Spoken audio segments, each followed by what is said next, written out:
Okay, well, thank you very much, Roger, for the nice introduction. I hope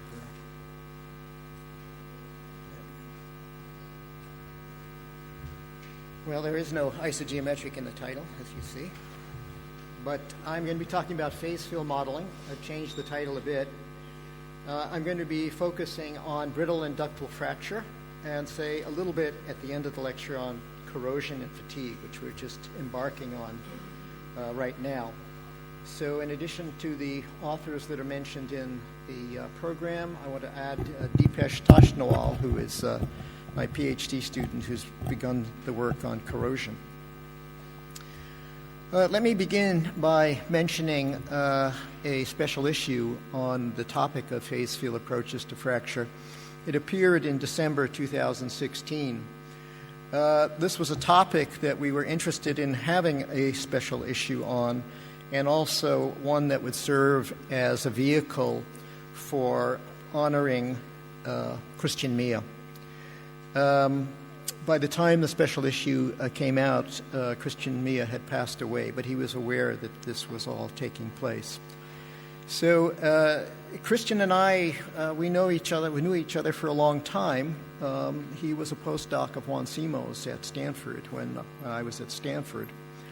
And more recently, we met in the early days of his work on phase field modeling and had a conversation about this, and he was truly excited about this topic and felt it had a great future in fracture, as well as I did. So from that time on, I'd say from 2010, he was probably the most prolific author in the field of phase field modeling of fracture and did really wonderful work. So it was a great loss. We go on. Let me go into our work. We have just written 3 papers on this topic. Just about every 2 years we seem to pop out one. This is the one that was in that special issue in December, and much of what I'm going to talk about today is contained in that paper. There's a little bit from previous papers just to round out the presentation. So I'll begin with the concept. It's interesting, in certain places I've been lately, there have been a lot of talks on phase field methods. 2 years ago, I think there were only 3 or so talks at this conference. One was Christian's, one was mine, and Laura De Laurentiis. And there don't seem to be all that many more this time, but it is a topic that seems to have grown. There were 25 papers in that special issue, as an example, and that was an indication that it was starting to take off. I'll begin with brittle fracture. It really was the point of departure for this concept in fracture. I'll talk about the so-called second-order theory, fourth-order theory that we proposed a couple of years ago, and that will really kind of connect a little bit with isogeometric analysis. I won't say very much about isogeometric, but just use the tools of isogeometric analysis in our problems. I will focus on the stress degradation function. The most common form of that function that is used all the time, the quadratic form, really is deficient in my estimation, and other forms are necessary, and we advocate a cubic form. And I'll show a lot of examples, I think, that support that point of view. Then I'll move on to ductile fracture. That was the topic of the special issue paper. And there will be a couple of ingredients in that are extremely important. One is the yield surface degradation function, and the other is triaxiality. And then some very preliminary results on corrosion, and just one slide, a very preliminary idea in the area of fatigue and phase field analysis. So the idea of phase field modeling is to try to represent very discrete discontinuous phenomena with a smooth function that is, say, constant everywhere except in the area of the discontinuity, and then very rapidly changes value in that area. So the way we're using it here is the phase field is denoted by C, so it's a marker in essence, and where it's 1, the material is thought to be undamaged, and where it is 0, the material has lost its strength in some sense. It's fractured. And there's a transition region in between that is associated with a length scale, L0, a process zone. Now, the way this subject developed was from a variational look at the Griffith theory of brittle fracture. So that functional has two terms, the strain energy and the fracture energy. And the fracture energy is an integral over the fractured surface. And of course, from a numerical analysis point of view, you don't know this, so to implement this is really a very, very difficult problem. But it has relations in image processing, and one could characterize it as a so-called Mumford-Shaw type functional. And also in the mathematical area of image processing, an approximation was developed by Ambrosio and Tortorelli in which you replace that integral with a volume integral. You know the volume of your body, so that is something you can compute over. And you have an expression like this, and this is the so-called second-order theory of brittle fracture. And there are convergence results as this process zone, L0, goes to 0. This term will sort of converge to the signature of the fractured surfaces in the sense of gamma convergence. Now, this proposal, this identification of this mathematical connection to the problem of Griffith fracture was originally done by Bourdin, Frankfurt, and Marigo. First in 1998, that's when it started, and then in 2000. This really opened up this whole area to computational methods. And it slowly started getting moving, and then more recently it's really picked up. Now, C is the phase field parameter.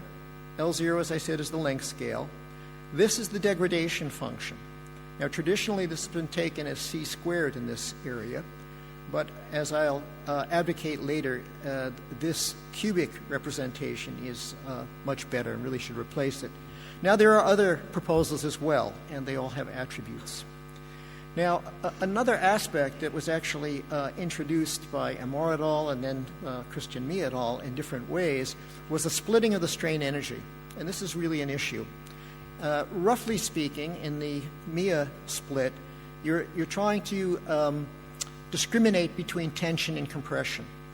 Whereas in the Amor split, you're discriminating between volumetric and deviatoric strain energy terms. So I'll say a little bit more about that later. Once you have a variational formulation, you can turn the crank and you can create the variational equations. And in strong form, this is what they are. Here's the free energy expression, including now the volumetric representation of the fracture energy. The stress, the damaged stress, the G is like a damage function.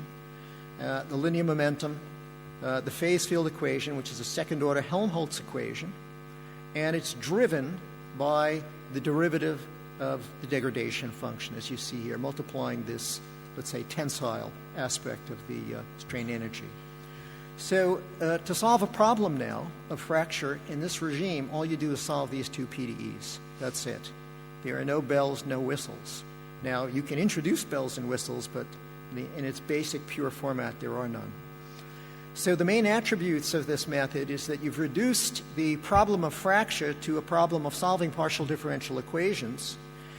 It's very simple, and it's quite general, and it has many extensions, as we'll see. So let me give you some indication of how this works when you do things computationally. So we'll do a dynamic crack branching problem, and this will be one in which the applied stress is of a very, very high magnitude, so it causes quite a few fractures in the body. So the initial body has a 50 millimeter crack. This is the domain for the problem. There's no crack. All the elements are little squares. This is their dimension. This is the length scale for the problem. And this is the applied load. You apply it abruptly, and you solve the dynamical equations in a staggered format. Now, where's the crack, that initial crack? There you see it, but that's just setting the phase field to 0 along a line. So in your initial conditions for the phase field, that's 0. Every place else it's 1. And that's smoothed out by whatever your discretization technique is. We're using C1 bilinear, bi-quadratic splines here. So that is smoothed out. So let's take a look. So you do that, the crack immediately bifurcates, it bifurcates again, these branch cracks emanate, and you've blown things to pieces, seemingly. And if you blow up the additional displacements, it looks like this, and you might wonder what the deformed mesh would look like. Well, it looks like this. All of these areas here really have no strength now.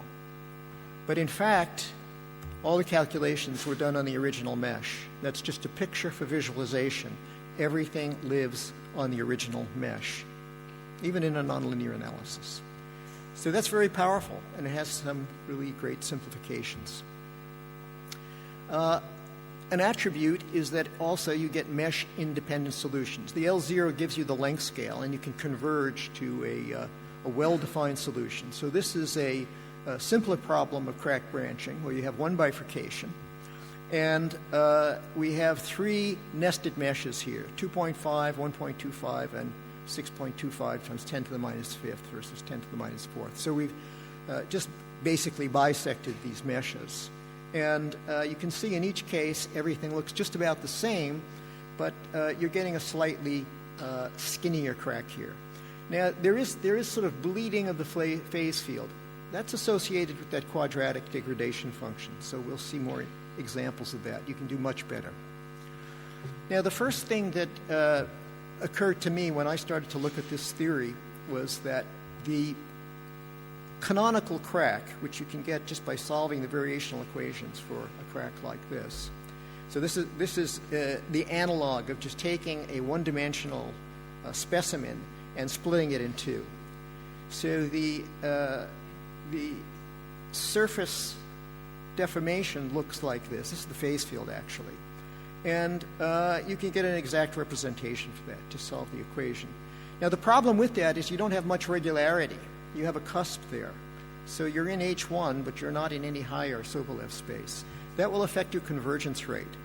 Now, within a phase field theory, you have the opportunity to actually generate higher order approximations. And that's what we did in a paper in 2014. And the reason we did that is there are two ingredients in getting higher order convergence rates in computational problems like this, in finite element type methods. One is the order of the basis functions that you're using, and the other is the regularity of the exact solution. If you don't have regularity of the exact solution, it doesn't matter how high order the basis functions are. You're not going to get a high convergence rate. So what I sought to do was to develop this theory which has a crack profile which now is at least C1 continuous. So it's smoother, and in principle, it should lead to higher order convergence. Now, I know in the world of fracture, the idea of getting high rates of convergence is kind of a topic that most people don't think about. But the possibility is here within a PDE theory of fracture, that a theory that gives you a smoother profile will actually give you something that's sharper, and you'll get convergence to the solution, the exact solution, more quickly. And I'll illustrate that. So that additional smoothness provides the potential for higher order accuracy because of the solution regularity. So this is where sort of isogeometric analysis is somewhat motivated. If you want to take a fourth order theory like that, you need smooth basis functions if you want a simple Galerkin method. Of course, you can go off into mixed methods, but they have some complications, as I'm sure you're aware. But with C1 continuous spline type ACs, you can solve problems like this very, very easy. Simple Galerkin formulation, the phase field equation is very, very simple to solve. So just doing a 1D analysis, just splitting a bar in half, the strain energy should go from the pre-crack strain energy to 0. It converges, you can see, much more rapidly with the fourth order theory than with the second order theory. And the surface energy, again, it should converge effectively to G equals 1, and it does that much more rapidly. So you have this potential on the basis of this example. But if you actually do multidimensional examples, you can actually converge them, and you can converge them rapidly, where you, in principle, could get a crack-like solution down to machine precision. So this is an example of a double cantilever beam. There's a crack in there. Again, it's C1 continuous quadratic B-splines with hierarchically local refinement. And this is a set of calculations which were done in which the finest part of the mesh was systematically reduced to examine convergence. With the second order theory, you'll converge at first order for the fracture energy. Whereas with the fourth order theory, you're asymptoting on third order, as in the one-dimensional example. So you can really get higher rates of convergence, which from a numerical analysis perspective, I think is very important. On examples, again, the double cantilevered beam, looking at comparisons with linear elastic fracture mechanics, there's not much difference between the second order theory and the fourth order theory with regard to the surface energy, but you do get a boost when it comes to the strain energy. You get a much better result, as you can see. Now, both the second and fourth order theories will not solve another problem, and this problem really emanates from that quadratic stress degradation function. As you can see here, you have a crack, and around the tip you have sort of this bulbous area and sort of diffuse damage, and diffuse damage over here and even some over here. None of that should be there. That's due, again, to the quadratic stress degradation function. So what's the problem? Well, if you look at the homogeneous equation, homogeneous equations, you can solve them and get the effect of the phase field equation on a linear elastic constitutive law. What it produces is this nonlinear law that goes up, has a peak critical stress, and then drops down. And this region here amounts to an accumulation of significant elastic strain energy before reaching the critical strain. It is really quite significant, as I'll try to illustrate in a moment. And then the drop-off is relatively slow thereafter. So those features tend to lead to this problem. Now, as an alternative, we proposed a cubic stress degradation function, and that is illustrated here, and this parameter S is the slope at 1. Okay. So 1 is the undamaged value of the phase field. Now, if you let S approach 0, you don't want to take the limit, but if you approach 0, what you wind up getting is essentially linear stress-strain behavior up to the critical point, and then a very, very sharp drop-off. That's for the same length scale. And so it turns out if you equivalence the peak stress, the amount of strain energy that is generated prior to the peak is much less for this theory. In fact, the phase field essentially stays at 1 right up until the critical stress or strain, and then, as I indicated, drops off very, very rapidly thereafter. So you have essentially no damage in this regime. And that's illustrated by a summary picture here, and we have a stress-strain diagram, the phase field strain diagram, and the damage, stress degradation function versus the phase field. And if I run these, you sort of get the idea what's going on. And you can see that there's quite a difference in these two. And if I freeze it at this point, you'll see at this point here, C is about 1. Consequently, the degradation function is providing no damage, as it should. You're still in that linear elastic regime. And then compared with the quadratic one, you're down to about 0.75. And that indicates a lot of damage, a lot of spurious damage, in fact. So if you, again, reconsider both the second and fourth order theories, the cubic degradation function gives you this clean crack with absolutely no diffuse spurious damage, as you can see. So obviously we prefer this quite a bit. If I have my druthers in a problem, what I'd like to use is the fourth order theory and cubic degradation. And this is just compared with the second order theory and quadratic degradation on the same mesh, same everything. And you can see you get a much cleaner bifurcation here. You get much more diffusion in this one.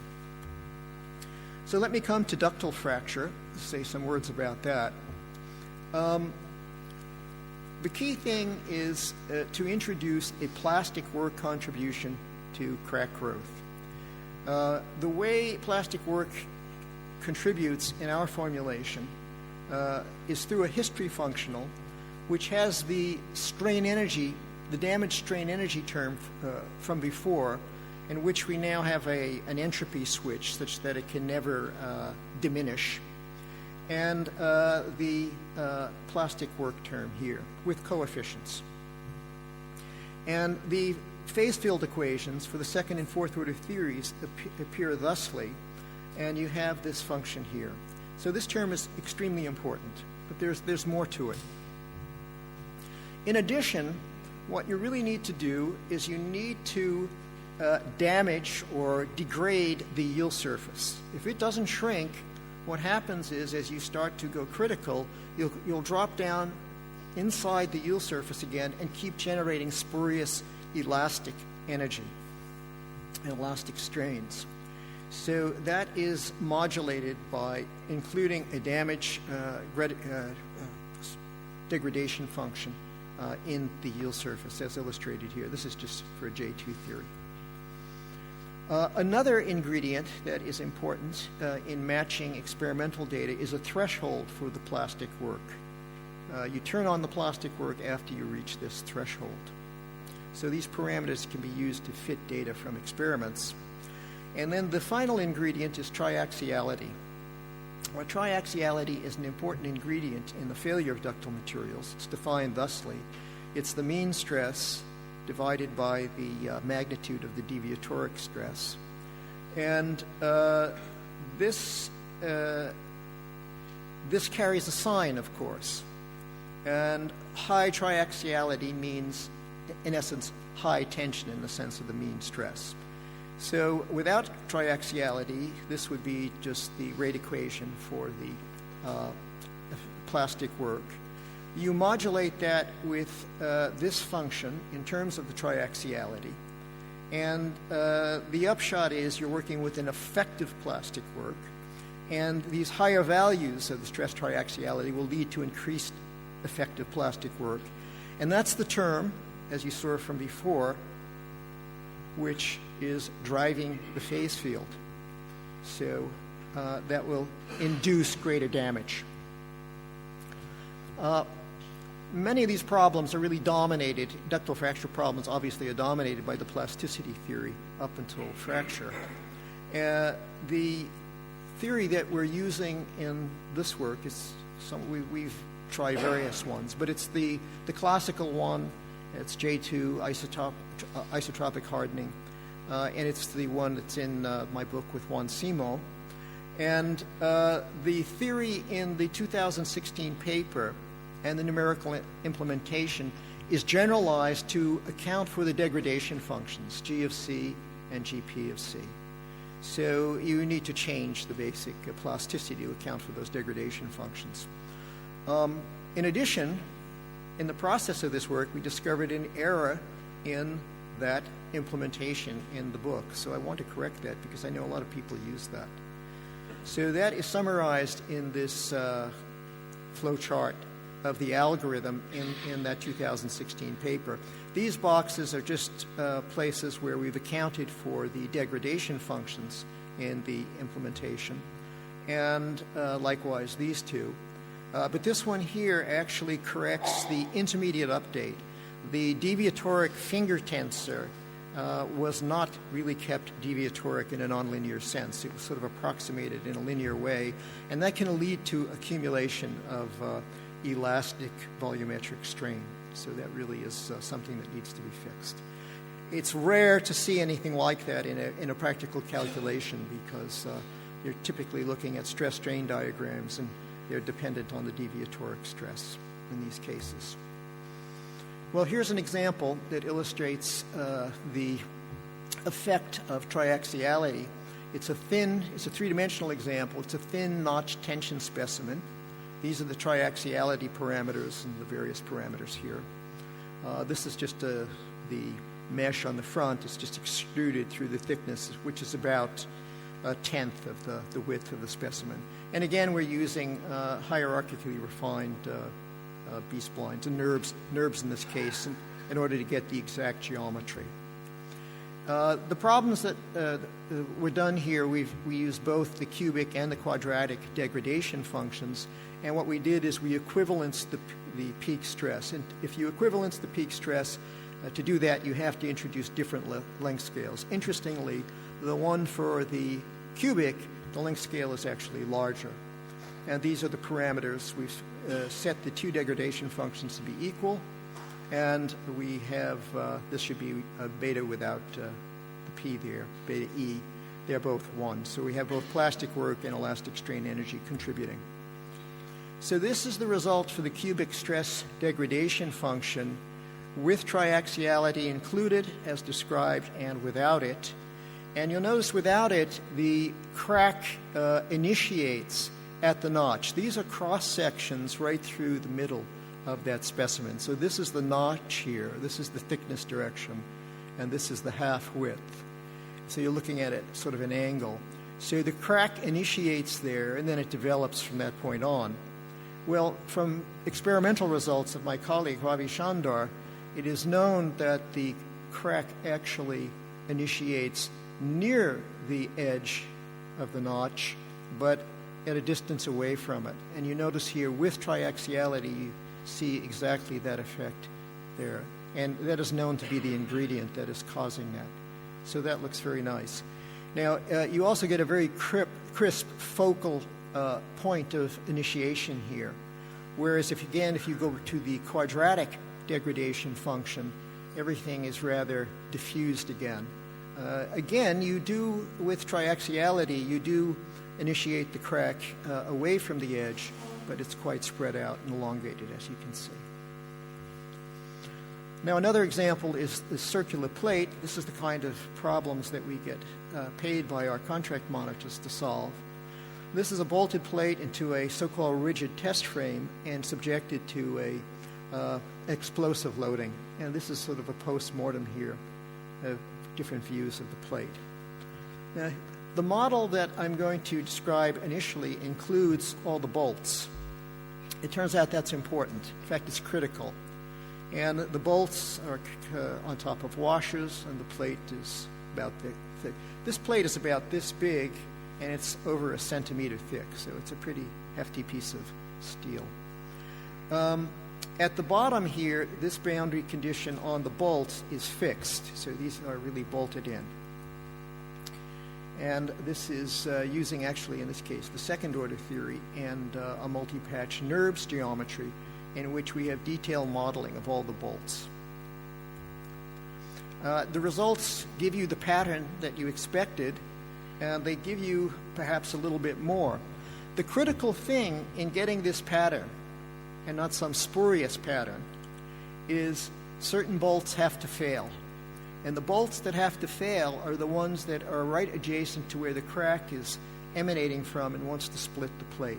So if you look at these three consecutive views at different times, you see this is the intact bolts. They're already starting to neck.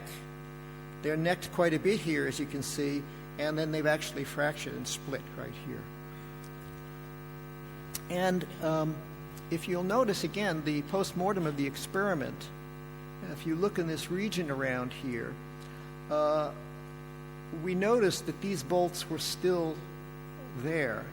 And it would seem that, at least our interpretation, is that those bolts could be taken off because they had fractured, just as we had seen in the calculation.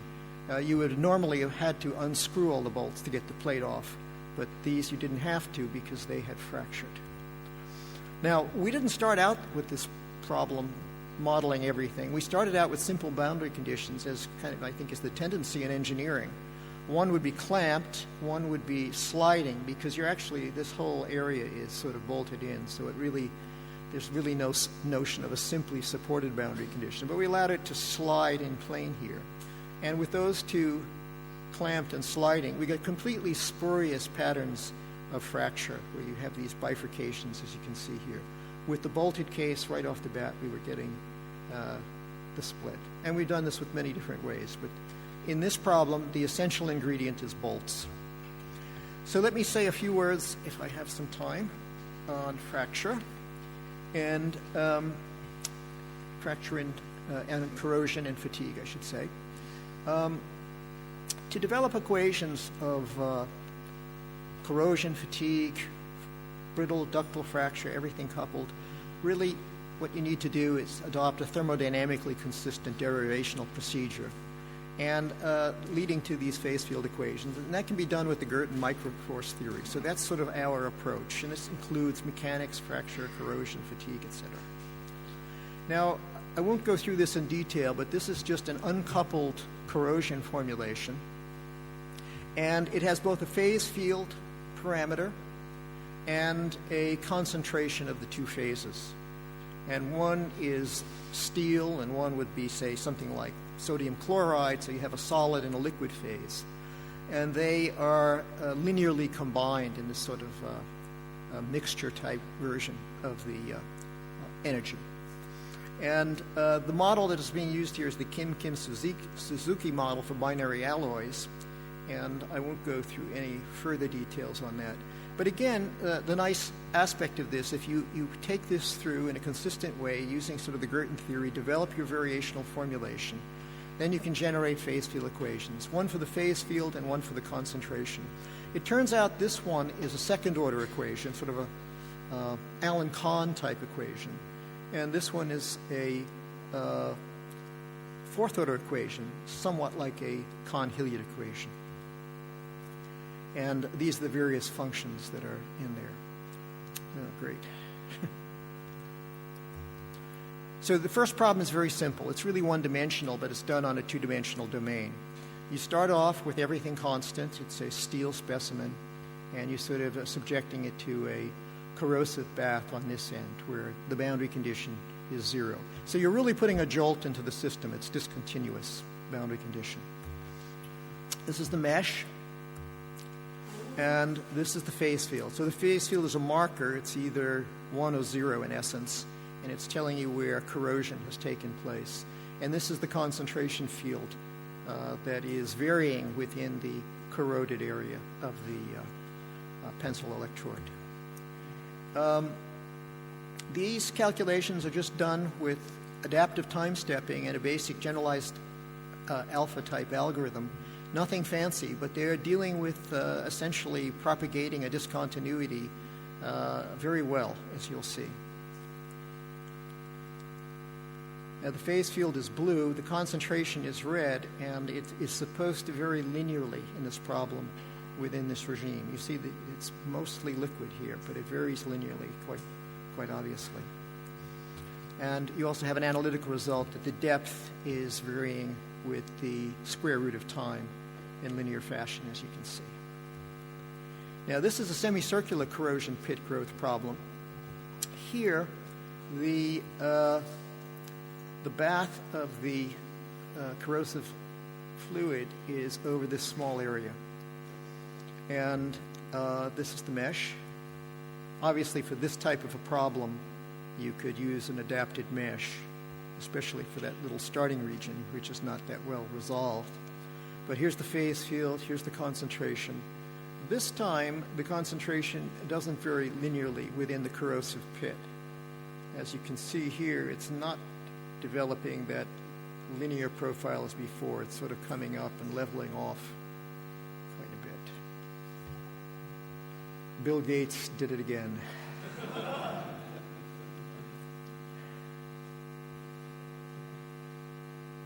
He always does it while I'm lecturing, never any other time.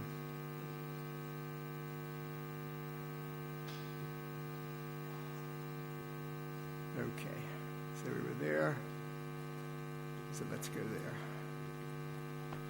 Again, the variation of the depth, and it does develop in a semicircular fashion, is linear with the square root of time. Now, one of the things, when you start these problems off, you have very, very fine-grained phenomena. It's really sort of like a shock wave propagation problem. You need very, very small time steps to deal with that. And in this problem, the time steps varied over 8 orders of magnitude. Most of the action, most of the time is actually over here, because this is logarithmic. But that's when it levels off. But you need very, very small time steps and adaptive time stepping to do problems like this. One slide on phase field fatigue fracture. How do you develop a phase field theory that accounts for fracture of a fatigue nature? Well, what you see here is sort of a specimen just being pulled apart in mode 1 in the typical fashion of a fatigue problem, where this would be an oscillatory applied load. This is the Paris law here, and this is just an oscillation within a band. So the idea is to generalize the phase field equation. This is just the brittle fracture equation, and it now has a dissipative term. You can do this and again derive from a thermomechanical basis, and it is thermodynamically consistent. And you can introduce a term like this, a coefficient, and you can fit a Paris law of fracture with those two parameters. So that's the direction that we're going in. We do have some results, but they're very preliminary, and I'm not going to show them. But it looks like, again, we have a very nice and elegant and simple way of addressing problems like this. So let me wrap it up. The phase field description of fracture automatically handles nucleation of cracks, growth, coalescence, propagation, and branching. It's very, very simple and general formulation. The fourth order theory does attain higher order rates of convergence. And so if that's something that is of interest to you, that is where to go. Every problem I showed you was done with spline-based finite elements. So they make these things very easy. They're also very robust, as you saw from some of those propagation problems. If you were to use higher order finite elements on that, I think you would have some serious difficulties. The cubic degradation function provides much better representation of brittle fracture and also ductile fracture. It's important there as well. The initial results for ductile fracture are encouraging, but there are many questions. And the first I would say is the strain energy splitting is really a topic that I hope benefits from serious attention going forward. I don't know of any split that works for every problem. It seems they all have some drawbacks, so that's a topic that needs to be improved. The particular hyperelastic plastic constitutive theory, we've used a couple of different ones. As I've mentioned, we used the one from my book with Juan. The degradation functions, they are, I would advocate the cubics, but there may be something to look at there. The form of the history functional, that's still, there are questions there. And of course, you need, when you're doing comparisons with experimental data, trying to identify the model, you need systematic ways of identifying these parameters. And that needs to be done in a way, you can't just do a simple experiments and get all these parameters. You have to have a way of aggregating experimental information to optimize the fit. And then finally, the microforce theory and continuum thermodynamics really provides a very elegant framework for developing coupled phase field theories, including various types of mechanics, fracture, corrosion, fatigue, etc. But ultimately, that's not enough. You need more, and that comes from physical chemistry, from material science, from experiments, from a lot of different places, a lot of engineering insight. So it's really a challenge, I think, to develop these theories, but I think they have great future opportunities in the world of computation. Thank you very much.